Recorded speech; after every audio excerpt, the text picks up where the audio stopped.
And what if everything drops, right? That's how you get the sun as the center of the solar system, and you get an accurate view of the universe with gravity and momentum and all of that. Everything, the Earth is falling around the sun, the moon is falling around the Earth, the sun is falling around the center of the galaxy, and so on.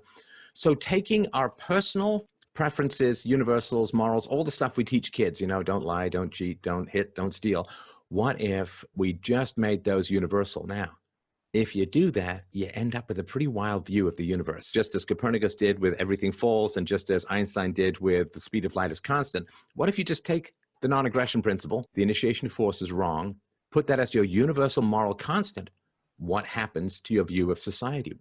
People who reject universals have no place in debates. Right? You just got to eject people from debates if they don't believe in universals. In any debate about morality, we first have to accept that there is such a thing as universally preferable behavior.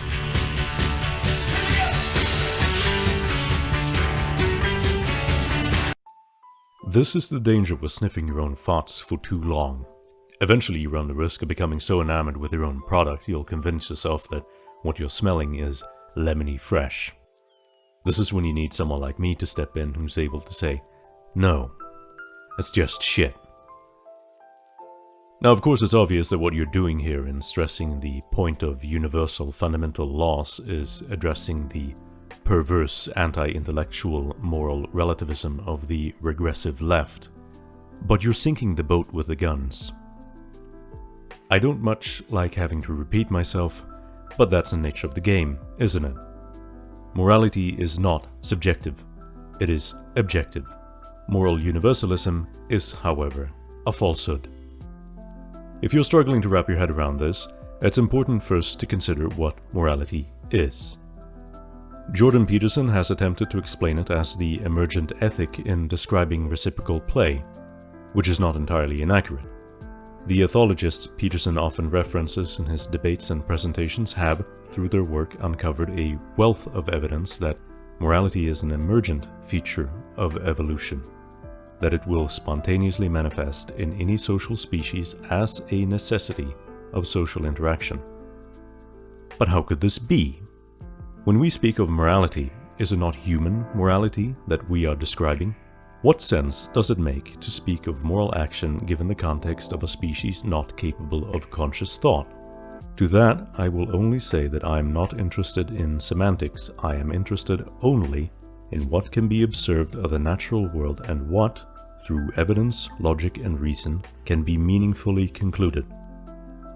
Elephants may or may not be capable of conscious thought, but they are unquestionably capable of moral action, as are many other animals. So, whether it be the case that the capacity for conscious thought is unique to humans, the capacity for moral action is not. This fact is what compels me to draw attention to the missing piece of the puzzle, which so far has been ignored by seemingly everyone. That morality is not just an emergent feature of evolution, but that evolution acts on it. That morality is subject to selective pressure. Human morality is only unique in its degree of sophistication. At its most basic, we are nothing more than a set of genes being expressed in an environment, and in this regard, there is zero difference between humans and animals. But what about men who lust after single mothers? They don't typically kill the children of their mistress, so how can morality be evolutionarily advantageous? This is for the simple reason that humans are not lions and we do not share an environment or an evolutionary history with lions that we did not diverge from an awful long time ago. And yes, that moronic argument I quoted has actually been offered as a challenge to evolutionary ethics. Best fit traits produce iterative success over generations, which is to say they are able to sustain themselves through cycles of renewal and death in the largest metagame there is, life. And the only thing that can delineate adaptive traits from maladaptive traits is interaction with the environment. For us humans, the environments we find ourselves in are almost entirely shaped by human activity, a fact that only serves to attenuate the selective pressures being placed on human morality, which I suppose would go some way towards explaining why human morality is so far advanced compared to any other creature on this earth. It is nonetheless the reality that human populations do not have one single environment shared in common between all cultures. Being as differences in selective pressures account for observable differences in not just physical, but also cognitive traits, it makes no sense at all to dismiss the idea that the same could not also account for differences in the moral values expressed by disparate ethnic groups. Regrettably, we have as of yet no better tool to measure these differences other than self-report, but to reject the data we have because of a baseless assumption of moral universalism is nothing other than anti-scientific obstinacy. Gravity, while governed by the same universal law throughout the universe, will not be experienced the same depending on your frame of reference. The question you must answer is whether the pull of gravity is 9.8 meters per second squared everywhere, or if the force of gravity is dependent on some underlying factor that is of non-equal distribution. Just the same way as you are obliged to investigate the Higgs mechanism if you wish to develop a truly comprehensive understanding of gravity, you must also investigate the central dogma of molecular biology if you wish to have a comprehensive understanding of morality. And the reason why I'm using gravity in my analogy here is of course to make the point that there is as yet less evidence in support of the theory of gravity than there is that supports my claim that morality is subject to selective pressure. Unless you are adamant that human morality is a result of supernatural forces endowed to us through an act of divine providence, that's literally all it can be.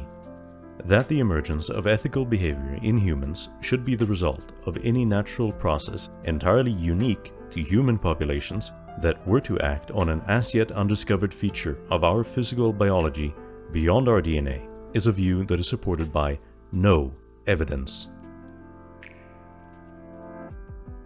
And this, Stefan Molyneux, is what I mean by your irrationality.